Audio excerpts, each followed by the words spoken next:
нақли мухтасарӣ яке аз машҳуртарин китобҳои рӯи олам оиди роҳҳои сарватмандшавӣ. ҷорҷ самуэл клейсон. сарватмандтарин шахси бобул. бо забони русӣ «Самый богатый человек Вавилона. Секрети первого миллионера». китоби мазкур китоби рӯймизии сарватмандони рӯи олам буда миллионҳо нусха нашр шудааст ва моҳияташро то ба имрӯз гум накардааст. пешравию тараққиёти ҳар миллату ҷамъият аз дониш, ақлу хирад ва бобарории молиявии шаҳрвандони он вобаста аст. дар ин китоб айнан аз муваффақият ва пешравиҳои шахс бо мисолҳои мушаххас нишон дода шудааст. яъне роҳҳои ба даст овардани сарват бо меҳнату маҳорати шахсӣ, истифодаи таҷрибаи шахсони хирадманду бобарор ва сарватмандони оқилу доно хеле хуб гуфта шудааст.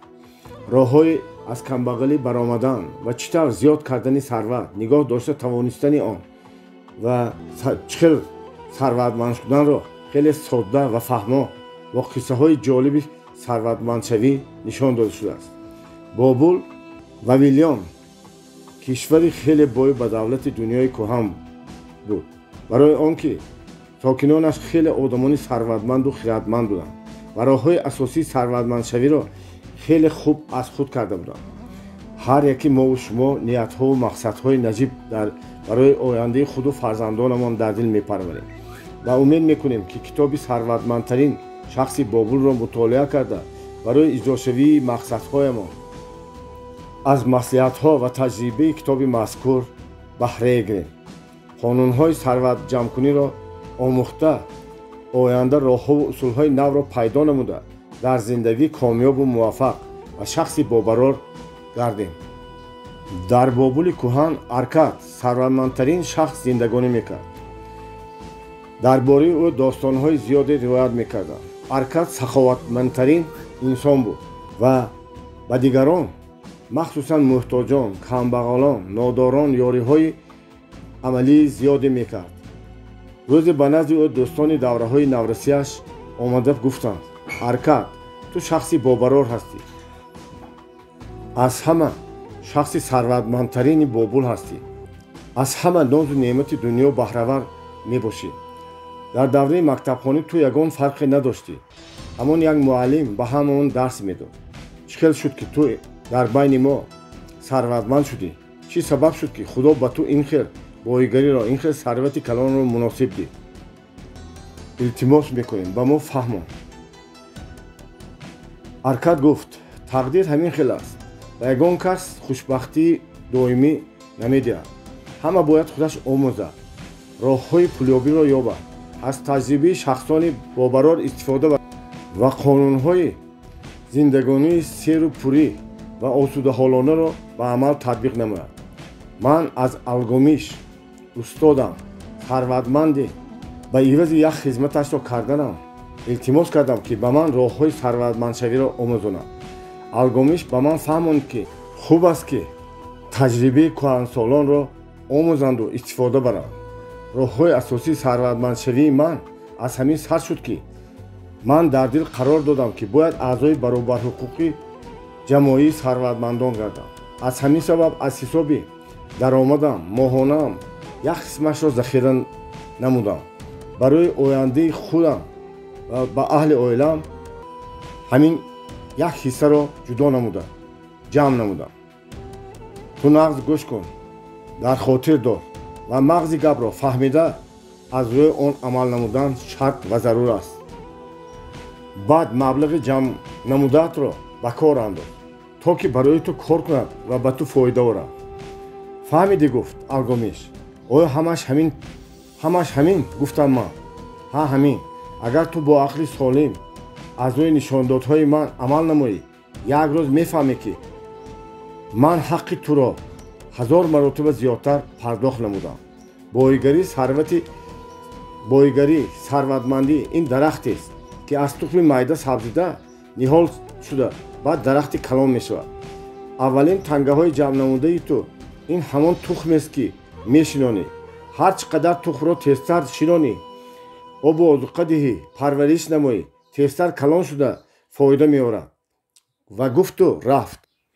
ман ҳамаи суханҳои Алгомишро гаштаю баргашта таҳлил намудам. аз рӯи гуфтааш аз 10 як ҳиссаи даромадамро ҷамъ намудам. баъд аз 1 сол Алгомиш омада пурсид: хуш писарам, канӣ ту барои худат чӣ қадар маблағ ҷамъ кардӣ, онро чӣ кор кардӣ? ман гуфтам: устод, ман аз рӯи гуфти шумо амал карда яксола маблағи ҷамъшударо ба устои сангтарош додам. вай ба шаҳри Тир рафта ҷавоҳирот меорад ва мо онро фурӯхта фоидаашро баробар тақсим мекунем. ту ахмақ будаӣ, хато кардӣ. охир сангтарош аз куҷо ҷавоҳиротро мешиносад? ту аз нав пул ҷамъ кун. гуфту рафт. гуфти устод дуруст баромад ва ман 1 соли дароз боз ба ҷамъ кардани пул сар кардам. баъди 1 сол Алгомиш омада пурсид: канӣ ту чӣ кор кардӣ? оё барои худ коре кардаӣ? ман гуфтам: оре устод, ман 1 сола маблағи ҷамъ кардаамро ба устои оҳангари шитсоз додам. вай дар ҳар 4 моҳ 1 маротиба ба пуламро бо фоидааш ба ман дода истодааст. офарин, гуфт устод ва рафт. расо баъд аз 2 сол Алгомиш, ки хеле пир шуда буд, омада пурсид: канӣ писарам, корҳоят чӣ тавр? вақте ман ба вай фоидаҳои гирифта истодамро гуфтам, ӯ хурсанд шуда гуфт: писарам, ту акнун роҳу равиши сарватмандшавиро ёд гирифтӣ. ин хуб аст ки ту сабақи хуби ҳаётӣ гирифтӣ. ту аз маблағи кам сар карда ҷамъ намуданро ва онро истифода бурдан ва роҳҳои зиёд намуданашро хеле хуб аз худ намудӣ. ман хеле хурсандам. ман туро ба худ шарик мегирам. гуфт: мо якҷоя кор кардем ва корҳоямон хеле хуб пеш рафтанд. ва вақте ки Алгомиш аз дунё рафт, ба воситаи тавсиянонааш як қисми боигариашро ба ман бахшид. ана ҳамаш ҳамин, гуфт Аркад. дӯстонаш гуфтанд: кори ту омад кардааст ва ба ту худо додааст.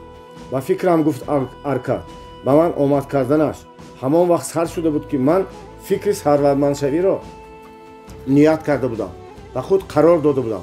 ана ҳамон вақт худо ба ман дода буд. барои ҳамин ба ҳамаи шумоён ин маслиҳат медиҳам, ки аз 10 як ҳиссаи даромади худро захира намуда, онро ба ҷои дилпур маблағгузорӣ намоед. баъд ба одамони бобарор, таҷрибадорон, хиратмандон маслиҳат кунед. шумоён ҳам сарватманд хоҳед шуд. маблағҳои ҷамънамудаи шумо ба фоидааш барои давраи пиронсолии шумо ва аҳли оилатон зиндагии осудаҳолонаро кафолат медиҳад. ба дӯстонаш хурсандона Аркад гуфт, ки агар маслиҳат зарур шавад, ҳамеша омада пурсанд. ӯ ба хизмат тайёр аст. баъд аз чанд вақт шоҳ низ Аркадро даъват намуда аз ӯ хоҳиш кард, ки 100 нафар шогирдонро омӯзонад. Аркад ба онҳо 7 қоидаи сарватмандшавиро омӯзонд. яъне аз 10 тангаи даромади кардатон 1 тангашро захира намоед. ҳамин хароҷотҳоро аз нав дида баромада назорат кунед. ҳар як тангаи захира намуда бояд кор кунад, фоида орад. сарвати худро аз нобудшавӣ ҳифз намоед. манзили худро корхонаи фоидаовар гардонед. яъне ҳар як мард бояд барои оилааш хонаю ҳавлии худро дошта бошад. даромади худро барои оянда таъмин намоед. яъне барои давраи пиронсолии худатон ва аҳли оилатон таъмин намоед. ва ҳарчи маблағ бештар кор карда тавонистанро таъмин намуданро ёд гиред ва зарур мебошад. ҳар як шахси худашро ҳурмат мекардагӣ бояд аз рӯи ҳамин қоиду қонунҳо амал кунад. ҳаракат кунад, қарз нагирад. агар гирифта монад, сари вақт бояд баргардонад. оилаи худро саробонӣ кунад. барои ояндаи аҳли оила кӯшиш кунад. ба бечораву муҳтоҷон дасти ёрӣ дароз кунад. қобилиятҳои худро тараққӣ диҳад, афзоиш диҳад, оқилу хиратманд шавад. худро ҳурмат кунад, қадри худро донад, обрӯи эътибори худро нигоҳ дорад, то ки аҳли оила бо ӯ фахр карда тавонанд. дар бобули кӯҳан писарони сарватмандон бо падару модаронашон зиндагӣ мекарданд, зеро мероси падар ба онҳо мегузашт. ба Аркад ин маъқул набуд. вақте ки писараш номазир ба балоғат расид, вай ӯро даъват карда гуфт: писарам, ман мехоҳам ки ту акнун ки калон шудӣ ба молу мулки ман соҳибӣ кунӣ, вале пеш аз ҳама бояд ту идора кардани сармояро донӣ ва ба қадри одаму олам мерасидагӣ шавӣ. барои ҳамин ман мехоҳам ки ту ба сафари олам барои роҳҳои тиллоро зиёд кардан ва ҳам дар байни халқ обрӯю эътиборро соҳиб шуданро омӯзӣ ва хираду бобарориро омӯзӣ. ман ба ту имконият медиҳам ки худам аз ин имкониятҳо бархурдор набудам. якум, ман ба ту як халтаи тилло медиҳам. агар оқилона истифода барӣ, ин асоси бобарорию ояндаи кори ту мешавад. ман ба ту пораи тахтачини гилӣ медиҳам ки дар онҳо сафолин, ки дар онҳо 5 қонуни сарватмандӣ навишта шудааст, ки агар аз рӯи онҳо амал намоӣ, на танҳо тилло ҷамъ карда метавонӣ, балки онро хуб нигоҳ дошта метавонӣ ва зиёд карда метавонӣ. баъди 10 сол ба назди падар баргашта дар бораи корҳои кардаи худат ҳисобот медиҳӣ. агар корҳои кардаи туро маъқул шуморам, ба ту ҳамаи мероси худро мебахшам ва туро меросхӯри худ таъин мекунам. ҳамин хел номазид ба як халта тилло ва дастхати гилим ба роҳ баромад. аз байн 10 сол гузашт. номазид ба хонаи падар баргашт. аркад тӯи калон дод ба аҳли шаҳр. баъди тӯи падару модар бо писарашон номазид рӯбарӯ нишаста дар хонаи калон тафсилоти сафари фарзандашон номазирро ба шунидан сар карданд. шабонгаҳ буд. зани номазир ва ду писараш, дӯстонаш, хешовандонаш дар қолинҳои партофта нишаста ва омодаи шунидани суханҳои ӯ буданд. падари бузургвор сари таъзим хам карда гуфт номазир: ман пеши хиратмандию оқилии ту сари таъзим хам мекунам. 10 сол пештар ки ман нав ба камолот расида будам, ту маро маҷбур кардӣ ки ба пеш равам, ба ҷои муносибе кори худро ёбам ва мавқеи худро дар ҷамъият ёфта тавонам. ту ба ман иҷозат додӣ то ки ман тиллои худро корбаст кунам ва аз ҳама асосияш олиҳиматона аз маслиҳатҳои хиратмандонаи ту истифода барам. падари азиз, тилло дар дасти ман истодан намехост. ҳамчун харгӯш аз сайди ҷавон мерамидагӣ бар ин буд. падар табассум карду гуфт: давом додан гир писарам. нақли ту ба ман бо ҳама майда чӯйдоаш аҷоиб аст. номазир гуфт: ман қарор додам ки ба Ниневе рафтанӣ шудам. ин шаҳр акнун тараққӣ карда истода буд. ба умеде ки дар он ҷой кори худро дида санҷида бинам, ман ба корвони ҳамонтарафравандагон ҳамроҳ шудам. дар сафар дӯстони зиёду нав пайдо кардам. аз сабаби бетаҷрибагӣ, надонистани қоидаи қонунҳои сармоя истифодабарӣ бо маслиҳати нодуруст ва фиребгарии қаллобон ҳамаи тиллоро дар пойгаи аспҳо аз ман гирифтанд. баъд аз он боз як аз зудбоварии ман истифода бурда ҳамаи пулҳоро бо як дӯсти дар роҳ пайдо намуда барои хариди молу ашёи як тоҷире ки вафот карда буд сарф карда тамоман бепулу мол монда будам. акнун ба кор кардан сар кардам. сару либоси зиёдатиамро ба фурӯхтан сар кардам. рӯз то рӯз ҳолатам бад мешуд. дар ана ҳамин рӯзҳо ман ба боварии туро ба ман ба хотир овардам.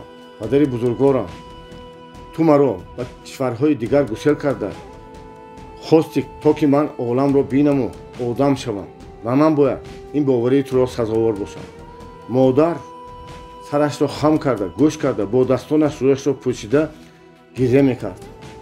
писар гуфт: якбора ба хотирам ҳамон 5 қонуни сарватмандие ки дар тахтачии гилин навишта шуда буданд ва ту онро ба ман дода будӣ, бо диққат онҳоро хонда баромадам. афсӯс хӯрдам ки агар пештар онҳоро мехондам, тиллоҳоро аз даст намедодам, ба ин ҳол намеафтидам. ман ҳамин қонунҳоро пурра аз ёд намудаму пишнихав додам ки агар ин дафъа толе баландӣ кунаду соҳиби пулу мол шавам, албатта аз рӯи қонунҳои мазкур амал хоҳам кард.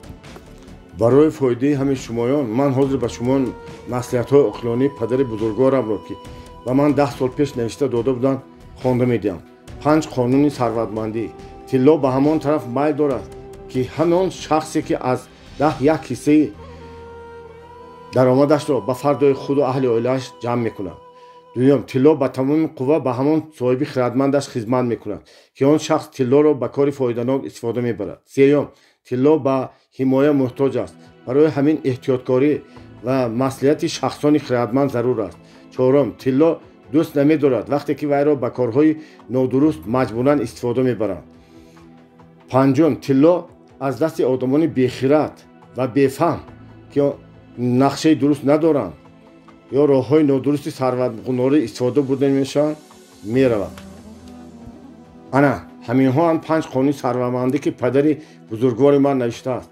ба дурустӣ ин суханҳо қоил гаштам. ин қонунҳо аз тилло ҳам болотар меистанд ва дар ин бора ман боз гуфта мегузарам. номазир боз ба падараш нигоҳ кард. ман саргузашти худро гуфта истода чӣ қадар диққат шудам, бо бепулӣ чӣ қадар азоб кашидам, бетаҷрибагӯи нодонӣ сабаби ин гардид.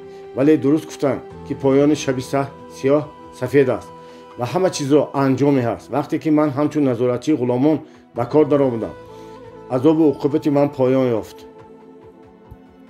аз рӯи қонуни як амал карда ман ҳар аз моҳонам аз 10 як ҳиссаашро ба ҷамъ намудан сар кард. яке аз дӯстонам дар ҳамон ҷо аз мақсади ман бохабар шуда гуфт: мақсади олиҷаноб, ту медонӣ ки тиллое ки ту ҷамъ мекунӣ ба ту хизмат мекунад ва боз зиёдтар мешавад. ман таҷрибаи тахс дорам, гуфтам ман, ва ҳоло эҳтиёткор мебошам. агар ба ман бовар кунӣ, ман ба ту роҳи ба куҷо маблағгузорӣ намудани тиллоятро нишон медиҳам. гуфт: ана дидӣ истодӣ, дар давоми 1 сол сохтмони девор ба охир мерасад ва бояд дарвозаҳои биринҷӣ шинонда шавад. дар нине металл кам аст. агар хоҳӣ биё якҷоя чанд нафар мешавему тиллоҳоямонро ҷамъ карда бо онҳо аз шаҳрҳои металл арзон буда харида оварда мемонем. вақте ки шоҳ супоришро медиҳад, мо он металлҳоро бо пулҳои нағз бо нархи баланд мефурӯшем ва фоида мегирем. бо пешниҳоди ин дӯстам ман ёк рӯшноӣ ҳис карда розӣ шудам ва дар ҳақиқат пушаймон нашудам. ин маблағҳои мо бобарор шуд ва захираи тиллои ман зиёдтар шудан гирифт. оянда ман бо ҳамин рафиқонам боз чандин ҳамин хел лоиҳаҳоро маблағгузорӣ намудем. ҳамкории ман шахсони оқилу хиратманд ва доно буданд. пеш аз ҳар маблағгузорӣ онҳо лоиҳаро пурра меомӯхтанд, таҳлил карда мебаромаданд, то ки ягон маблағгузор зарар набинад ва фоидаи дуруст ба даст орад. ба ин дӯстон ман чӣ хеле ки дилпурона ва бехатар ба куҷо маблағгузориро омӯхтам. сол аз сол маблағи мо тиллоямон зиёдтар мешуд. ман ҳам на танҳо тиллои аз даст рафтаамро барқарор кардам, балки чандин баробар зиёдтар тиллодор шудам. дар ҳамин нобаробариҳо, дар ҳамин ноомадиҳо ман ҳамеша хатогии худамро ҳис мекардам ва пешравиҳо, таҷрибаи талху шириниҳои ба даст омада бо барориҳо ман ҳамаи 5 қонуни сарватмандие ки падари бузургворам ба ман дода буданд таҷриба намудам ва боварӣ ҳосил кардам ки ин қонунҳо ҳамеша роҳи дурусту бобарориро нишон медиҳанд. аз ҳамин сабаб касе ки ин қонунҳоро намедонад тиллодор шаванд ҳам тез онро сарф мекунад. агар тиллоро аз рӯи қонунҳо корбаст кунад, тилло ба ӯ хизмат мекунад, ҳамчун ғуломи ӯ мегардад. номазир суханашро ба охир расонда 3 халта тиллоро пеш овард. яке аз он халтаҳоро номазир гирифту ба пеши пои падар гузошт. гуфт: падари бузургворам, шумо ба ман 1 халта тиллои бобулро дода будед. ман бар ивазаш ба шумо 1 халта тиллои ниневеро бармегардонам ки вазнаш яхела аст. фикр мекунам ки ин муомилаи дуруст аст ва ҳама ба ин розӣ мебошанд. шумо ба ман тахтачии сафолинро бо 5 қонуни хиратмандона дода будед. бар ивазаш ман ба шумо 2 халта тилло медиҳам. ин суханҳоро гуфта вай 2 халта тиллои овардашро ба пеши пои падар гузошт. бо ҳамин ман пурра тасдиқ намудам ки маслиҳатҳои хиратмандонии шумо аз халтаи тилло беҳтар болотар баст. оё хирад бо тилло чен карда мешавад? агар хирад набошад, тилло тез сарф мешавад, гум мешавад. аммо тилло дар дасти хирадманд зиёд мешавад. падар, ман шукри беадад мегӯям, ки бевосита бо маслиҳатҳои хирадмандонаи шумо ман сарватманд шудам ва шахси бобароро ба ҳурмат гардидам. падар дасташро ба сари писараш гузошту гуфт: ту дастҳоро пурра ва хеле хуб аз худ кардӣ ва ман дар ҳақиқат хушбахту сарбаландам, ки чунин писар дорам ва бо дили пур тамоми сарватамро ба ту мебахшам. боигарие ки тез ба даст меояд, боз тез аз даст меравад. боигарие ки хурсандиҳо меорад, касро ба мақсад мерасонад. ин боигарӣ оҳиста оҳиста мунтазам ба даст меояд. барои ин бошад, заҳмати зиёд ва хириди бузург лозим аст. пулкор кардан он қадар душвор нест, вале онро нигоҳ дошта тавонистан, онро зиёд намуданро на ҳар кас медонад. барои ин ба ҳама зарур аст, ки ҳамин 5 қонуни сарватмандшавиро аз худ намуда, аз пайи он шаванд ва ба мақсадашон онҳоро мерасанд. ин аст қиссаи кӯтоҳу мухтасари сарватмандтарин шахси Бобул, Аркад. ба шумо нақли мухтасари яке аз беҳтарин ва машҳуртарин китобҳо пешниҳод карда шуд. китоби Ҷорҷ Самуэл Клейсон сарватмандтарин шахси Бобул, китоби рӯймӯзии сарватмандтарин одамони ҷаҳон буда, мутолиаи шакли пурраи он тавсия дода мешавад. муваффақ бошед ва барои муваффақ шудан китоб хонед. раҳмат ба диққататон.